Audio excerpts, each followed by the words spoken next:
안녕하십니까. 네. 자, 이 시간에는 우리 아이는 절대로 안 간다고 하는데요 라는 제목으로 강좌를 준비해 봤습니다. 자, 이제 우리 아이가 참 유학을 혼자 나 홀로 이렇게 가준다 그러면 참 좋을 텐데 우리 아이가 영 안 가려고 그런다. 아이의 입장에서 너무나 당연합니다.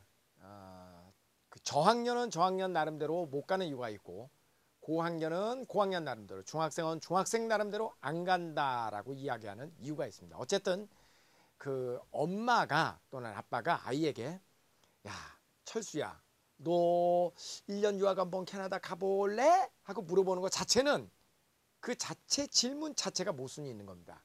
네, 절대 대부분의 아이들은 절대로 자기는 혼자는 유학을 안 간다라고 이야기를 한다. 그거는 뭐하고 똑같냐면 처음에 이제 그 아이를 유학을 보낸다라고 생각을 했을 때 많은 부모님들이 내 아이를 어떻게 떼어놓는가 말도 안 된다. 모두 다 그렇게 생각을 합니다. 처음에는. 그러다가 이제 조금 갔다 오신 분들의 이야기도 들어보고 OS에서 홈페이지에 와가지고 다른 어떤 엄마들의 이야기를 많이 듣다 보면 아, 혼자 보내도 되겠구나라고 점점 이제 생각이 조금씩 바뀌는 거죠. 예. 어머니들 먼저 생각했을 때 아유 그래 우리 애는 그냥 먼저 애들끼리 보내야 돼. 처음부터 그렇게 생각하시는 분들은 안 계십니다. 예, 그거는 뭐 일반적인 케이스가 아니고요. 대부분은 그냥 아이하고 혼자 보낸다는 생각 자체를 못 하시는 것이 그게 일반적입니다.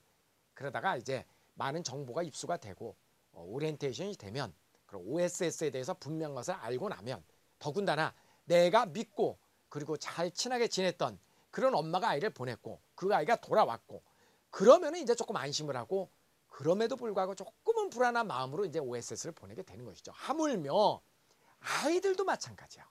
아이들도 너 한번 캐나다에 한번 가볼래라고 이야기를 하면 백발백중 아이들은 안 가려고 그럽니다. 먼저 초등학교 5학년 아래에 있는 학생들의 경우에는 왜 안 가려고 그러냐면요. 일단은 엄마하고 떨어진다라는 사실은 명확하잖아요. 그죠? 그리고 혼자 가 있는다라는 사실이 막막하잖아요. 그러지 않나요? 아이 입장에서 생각하면. 예. 캐나다에 가면 어떤 일이 벌어지는지에 대해서는 상상할 수가 없잖아요. 한 가지 분명한 것은 엄마 아빠를 떠나가지고 혼자 간다라는 사실이 두렵잖아요. 그러니까 안 간다고 얘기하는 것은 당연한 겁니다. 중고등학교 아이들은 조금 얘기가 다릅니다. 안 가려고 물론 6학년, 중학교 1, 2, 3학년 고등학생들도 처음에 물어보면 거의 100%안 간다라고 이야기를 합니다. 왜 그러냐면은 이유가 조금 달라요. 고학년생들은. 중학교 1학년생들을 기준으로 한번 얘기를 해보겠습니다. 중학교 1학년생들을 기준으로 뭐 6학년이나 중2, 3, 고3 뭐 다 마찬가지인데요. 처음에 친구들하고 헤어진다라는 사실이 이 고학년, 중학교 1, 2학년 아이들에게는 끔찍한 겁니다.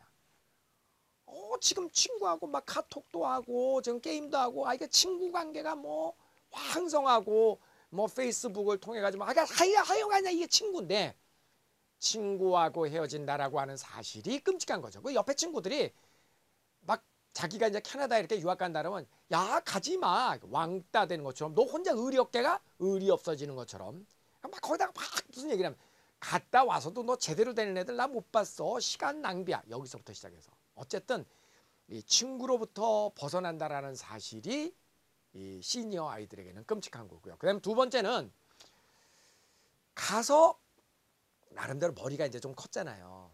가서 영어도 안 통하는 교실에서 내가 이렇게 앉아가지고 수업을 듣는다라는 걸 상상을 하면 끔찍한 겁니다. 상상이 잘 안 되는 겁니다. 내가 꼭 바보가 되는 것 같고 야 여기서도 그런데 내가 캐나다에 가가지고 다른 아이들 다 영어로 하고 숙제도 영어로 하고 이렇게 두꺼운 책을 읽어가면서 난 여기서도 영어를 그렇게 잘하는 게 아닌데 그런데 내가 캐나다에 그 노랑머리 막 등치도 막 이만하고 막 그런 아이들에 내가 거기 앉아가지고 하고 내가 바보처럼 내가 거기서 수업을 듣는다라고 생각하면 끔찍한 거죠. 그래서 안 가라고 얘기를 합니다. 그 다음에 세 번째는 어디서 들었는지도 몰라도 이 중학교 고등학교 학생들은 갔다 오면은 유급을 해야 된다라는 얘기를 어디서 들어가지고 내가 만약에 지금 중학교 1학년인데 갔다 오면은 중학교 다른 아이들 친구들은 중3이 되는데 나는 중학교 2학년이 된다. 끔찍하잖아요. 그죠? 그럼 내가 동생 뻘 되는 애들하고 학교를 같이 다녀야 되는 건가? 이 생각만 해도 끔찍합니다. 그러니까 무조건 안 갈라 그럽니다. 예. 자, 다 정리해 볼까요? 초등학생들 저학년이 안 가려고 하는 이유와 그 다음에 고학년 내지는 중고등학교생들이 안 가려고 하는 이유는 각각 다르지만, 그러나 그럼에도 불구하고 아이에게 너 유학 가겠니라고 물어보면 안 가라고 이야기하는 것은 동일합니다. 누구에게나. 그런데 가끔 아이들이 가겠다라고 이야기를 하는 아이들이 있습니다. 그런 경우는 어떤 경우냐면요, 이런 경우입니다. 첫 번째, 3, 4학년 아이들은 막 먼저 가겠다고 그러는 아이들 별로 없고요. 이제 5학년 정도 되면은 자기 친구들 가운데 갔다 온 아이들이 주변에 있는 경우. 그러면 이제 조금 머리가 잘 돌아가고 욕심 있는 아이들은 학원 같은 데 가니까 막 발음이 다른 겁니다. 자기 친구인데. 그러니까 욕심이 생기는 겁니다. 이 한국에서 이렇게 하고 이 영어가 되는 게 아니구나. 너 어떻게 해서 이렇게 영어를 잘했어? 그러면 뭐 미국에 갔다 왔다, 캐나다에 갔다 왔다, 1년 갔다 왔다 이렇게 이야기를 하면 엄마 나도 보내줘. 이렇게 가끔 이야기를 하는 경우가 있습니다. 욕심이 나서. 그런 경우가 있고요. 그 다음에 이제 또 이런 경우도 있어요. 엄마가 어렸을 때부터 너는 학년이 되면 가야 돼. 가야 돼. 당연히 가야 된다라는 것을 늘 어렸을 때부터 주입을 시킨 경우에는 그냥 아이들은 때가 되면 가는 줄 압니다. 그건 뭐하고 똑같냐면 여러분 저 시집을 일찍 가는 사람들은요. 기억나세요? 옛날 시절? 그냥 그 집안 내력이 그냥 엄마 아빠가 넌 일찍 시집을 가야 된다. 너는 엄마 아빠가 소개시켜 주는 대로 일찍 시집을 가야 된다. 라고 이렇게 주입을 시키면은요. 뭔지는 몰라도 그냥 그런 줄 알고 그냥 가는 경우가 있습니다. 근데 시집 일찍 가는 것이 절대 나쁜 건 아닙니다. 또 지내놓고 생각을 해보면 부모가 이렇게 정해준 데에 결혼하는 것이 젊은 사람 눈으로 봐서는 매우 촌스럽지만 삶의 지혜, 이렇게 조금 살아본 사람의 경험으로 봐서는 그게 그렇게 나쁘지 않다라는 것을 이제 우리는 조금 이해를 하지 않습니까? 그런 것처럼. 어쨌든 아이들이 드물게는 자기가 가겠다고 그러는 경우도 있지만, 또 중고등학교 아이들이 내가 가겠다라고 하는 경우에는 이런 경우입니다. 많은 경우에 학교에서 무슨 일이 있는 경우입니다. 담임 선생님하고 사이가 안 좋거나, 아니면은 심지어는 고등학교 연합고사 지금도 있잖아요. 그러니까 일반 고등학교 연합고사를 떨어진 경우, 그래서 캐나다로 유학을 갔다가 한국으로 돌아왔고 이제 고등학교 1학년이 아니라 2학년으로 바로 입학을 하겠다. 뭐 이런 경우, 아주 특별한 경우, 내지는 어쨌든 학교에서 조금 문제가 있는 경우, 그런 경우 나 유학을 가겠다라고 먼저 이렇게 얘기하는 경우가 있습니다. 아주 어쨌든 드문 경우입니다. 자, 정리를 해봅니다. 아주 예외적으로 드문 경우를 제외하고는 거의 대부분의 경우는 우리 아이는 절대로 안 간다고 하는데요. 이게 정답입니다. 이게 정답입니다. 아이에게 백날 물어봐봐야 아이는 안 간다고 그럽니다. 자, 그런데 전혀 문제가 되지 않습니다. 우리 아이가 안 간다고 그래도. 왜? 제가 만나면 어떤 아이도 간다고 그럽니다. 아닌 것 같죠? 아닌 것 같죠? 간다고 그럽니다. 그 왜 그런 줄 아세요? 그거 왜 그럴까요? 제가 잘생겨서 그래요? 아니에요. 내가 나를 봐도 뭐 그렇게 잘생긴 거 아닌데. 뭐 또 아이들이 또 뭐 잘생겼다고 가고 그래요? 뭐 애들은 그래 바본가? 아니에요. 그런데 왜 그러면은 제가 여러분의 아이를 만나면 아이는 간다고 그럴까요? 제가 아이들을 만나가지고 예를 들어서 내가 철수를 만났다고 칩시다. 철수야, 너 유학 가야 돼. 꼭 가야 돼. 제가 그럴 것 같습니까? 저는 그렇게 얘기하지 않습니다. 제가 제일 먼저 아이에게 하는 얘기는, 철수야, 선생님은 너가 그렇게 어리다고 생각하지 않아. 어떤 경우에도 선생님은 철수의 의견을 존중해 줄 거야. 약속! 제일 먼저 약속을 합니다. 초등학교 지금 4학년을 예로 든 겁니다. 뭐 촌스럽게 고등학교 1학년 됐고 약속! 이럴 수는 없잖아요. 초등학교 4학년 아이를 두고 얘기를 하는 겁니다. 약속을 딱 합니다. 그럼 아이가 일단은 안심을 합니다. 일단은 안심을 해요. 그리고서 제가 얘기를 합니다. 이런 얘기, 저런 얘기, 이런 얘기, 저런 얘기를 합니다. 여기서 제일 중요한 얘기는 뭐냐면, 철수야, 선생님은 캐나다에 있어. 캐나다에 있기 때문에 우리 철수가 이제 밴쿠버에 도착하면 환영 이렇게 하면서 캐나다 공항에서 철수를 맞이할 거야. 그리고 철수가 언제든지 무슨 일이 생기고 그러면은 선생님한테 와. 선생님이 다 철수를 이해하고 철수를 보호해 줄 거야. 어쨌든 캐나다에 오면은 선생님이 있어. 이런 이야기를 합니다. 그러면 아이들이 그래요? 정말이에요?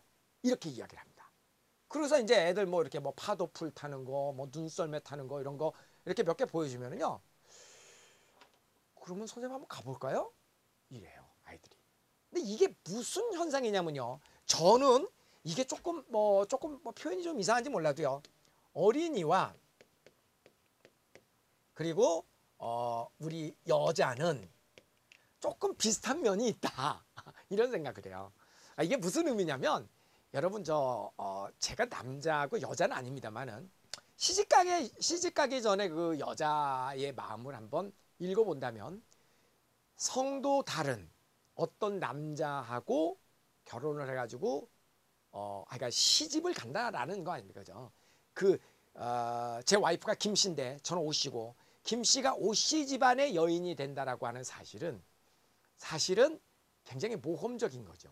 시집을 간다라는 게 모험적인 거죠. 근데 여기서 중요한 것은 정말 시집을 갈 때 남편 하나 믿고 가는 거 아닌가요? 네? 대부분 여성들이 정말 저 남자 하나 믿고 시집 가는 거 아닌가요? 네? 그 남자라는 그 밧줄, 이 밧줄 하나 메고 요거 보고 시집 가는 거 아닌가요? 가끔은 이 밧줄이 그렇게 튼튼하지 못해서 이거 매달렸다가 툭 떨어지는 경우도 있고 그런 경우가 있지만 그래도 시집 갈 때 여자의 마음은 그리고 시집을 보내는 부모의 마음은 그죠? 남편, 시댁 이런 거 믿고 보내는 거 아닌가요? 저도 딸이 있습니다만은 우리 나중에 딸이 시집을 간다 그러면 그 우리 딸의 남자친구 남편이 어떤 사람이 될지 모르지만 그 남편을 믿고 그죠? 그 다음에 이 남편을 간접적으로 믿는 게 또 뭡니까? 시댁 쪽, 그죠? 시댁 쪽. 다시 얘기해서 남편 쪽의 집안을 믿고, 그죠? 남편의 집안을 믿고 그리고 보내는 거죠. 내 손을 떠나는 거죠. 물론 그렇다고 해서 완전히 떠나는 건 아니지만 뭐 그런 거죠. 그런 것처럼 아이들도 여자와 비슷하다. 이 얘기는 무슨 얘기냐면요. 어머니들은 부모의 입장에서는 OSS를 믿고 그죠? 이게 OSS가 말하자면 이 시댁 쪽의 집안 이거 아닙니까 지금? 그걸 믿는 거고 어린이의 입장에서는 혼자 이렇게 얘기를 했을 때는 아이가 안 간다고 그러지만 여기에 오성식이라는 사람이 등장해갖고 애하고 면담을 하면은요 아이들은 이럴 때 오성식은 여자에게 있어서 남편과 같은 존재가 된다라는 거예요. 이게 그래서 아이들에게 선생님은 캐나다에 있어. 어떤 경우에도 너를 보호해 줄 거다 캐나다에서. 이렇게 이야기를 하면 부모님은 그러잖아요. 얘야 철수야. 오성식 선생님 굉장히 유명하신 분이야 이분. 그리고 강력하게 엄마가 오성식을 후원해 주잖아요. 이 선생님 굉장히 유명하신 분이야. 너 옛날 같았으면 엄마하고 이렇게 얼굴도 못 보는 분이야. 막 이렇게 칭찬해 주시고. 그럼 아이는 저는 또 그래요. 야 철수야. 너 인터넷에서 오성식 한번 쳐봐. 그러면 이제 오성식 탁 네이버에 들어가고 오성식 치면 헤드폰 쓰고 하는 게 나오잖아요. 그러면 선생님 맞네.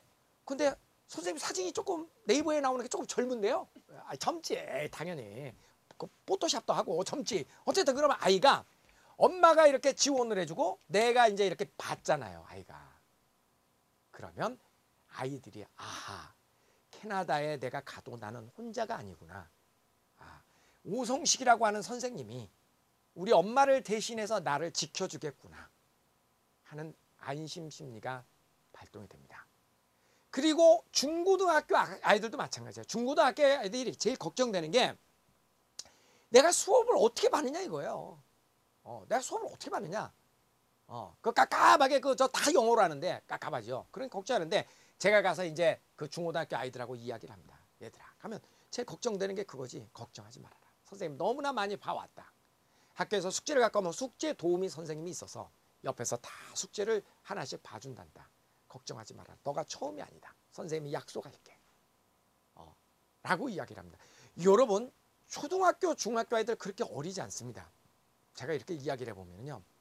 아이들도 꿈이 있어요. 그리고 저도 있는 그대로 얘기를 해줍니다. 특히 중고등학교 아이들에게는 만약에 놀러 온다는 생각을 가지려면 오지 말아라. 빡세게 공부한단다. 한국보다도 더 열심히 공부한단다. 절대 OSS는 노는 곳이 아니란다. 그래서 놀려고 하는 마음 가지고 오려면 오지 말고 정말 내 인생의 변화를 한번 가져보겠다라는 각오가 되어 있다면 환경을 바꿔서 한번 와보거라 라고 제가 이야기를 합니다. 그 충분히 설명을 해주면 아이들도 마음이 바뀝니다. 근데 이 바뀌는 과정에서 제일 중요한 거는 바로 이겁니다. 여자가 시집갈 때 시댁 쪽을 보고 그 다음에 이렇게 남편을 보고 가는 것처럼 아이들도 나를 대신할 사람이 있다라는 거. 그래서 우리 아이가 절대로 안 간다라고 이야기하는 것은 너무나 당연한 거고요. 너무나 당연한 겁니다. 그리고 이 과정에서 제가 면담을 하면 100% 아이들은 갑니다. 저의 그동안의 경험으로 분명히 말씀드릴 수 있고요.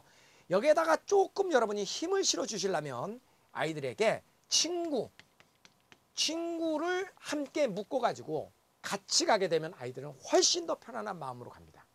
그래서 부모 입장에서는 OSS에 보내면서 아이들에게 해줄 수 있는 부모의 가장 큰 선물은 또래 또는 한두 살 많고 어리고 사촌 동생 이렇게 아는 사람하고 같이 묶어서 보내는 것이 아이들의 생활에 절대적으로 도움이 되는 그런 겁니다. 그것이 부모가 해줄 수 있는 최고의 선물이고요. 설령 그렇지 않다 그래도 아이들은 제가 면담을 하면 100% 갑니다. 그런 거는 걱정 안 하셔도 됩니다. 좋은 강의가 되었기를 바랍니다. 고맙습니다.